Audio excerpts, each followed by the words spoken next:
As busy as she was, Mother was faithful in taking my first day of school picture every fall. I included a couple of these for my siblings who might not remember the house as I grew up in it. Also, this is evidence to my children that we always wore dresses to school. In the winter, we wore jeans under our skirts. Our house was small. I remember sharing a bedroom with a few sisters before we put on that first big addition. It was always clean, and Mother was always humming while she worked. There was usually music playing on the stereo, Broadway tunes or country. The picture on the upper right, I think, is the year I began piano lessons. You could not start piano until you were 9 years old. My teacher was Helen Barrett, and she lived right across the street.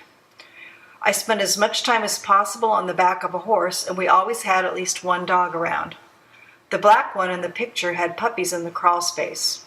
I'm not sure anyone knew that I used to crawl in there to hang out with them.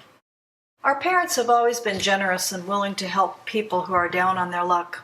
A few times Daddy brought home men for dinner who seemed to be in need of a meal. I remember they also seemed to need a shower. They were fed and sent on. The rider in this picture is Ruth Hastings, who was a Winnebago girl that spent a summer with us. Dix took in a girl named Tammy that same summer. They had some trouble with her running away. Ruth was getting a series of rabies shots when we picked her up. She had been bitten by a gopher on the last day of school.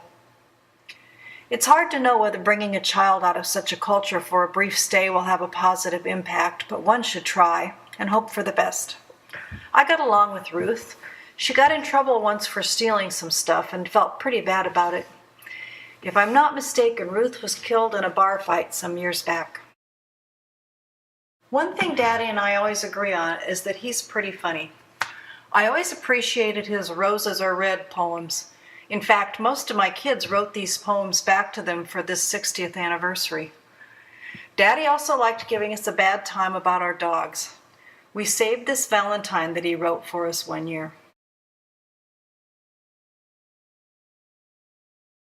We took a trip to Oregon in this big RV that Daddy rented. We went to visit, I think it was his cousin Forrest. In fact, I think he called him his second cousin twice removed.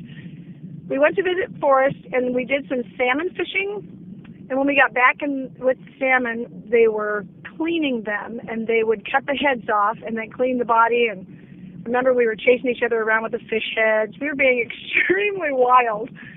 And it was time to get back in the car, in the RV, and drive. And we were so wild that Daddy stopped the RV and made Kevin and I get out and run in front of the RV so that they could watch us, but so that we got a little exercise and got all the wiggles out. Well, it didn't take us very long to figure out that if we walked very slowly, they could only drive very slowly. So the punishment sort of backfired, and then they just reluctantly put us back in the RV and finished the fabulous family vacation.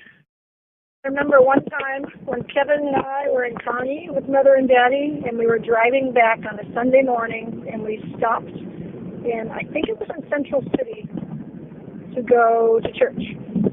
And we pulled up to the church parking lot, and we were parked kind of out in the grass because it looks really busy, and we were running late. So Mother turned around and said, "We're late, so you kids stay in back."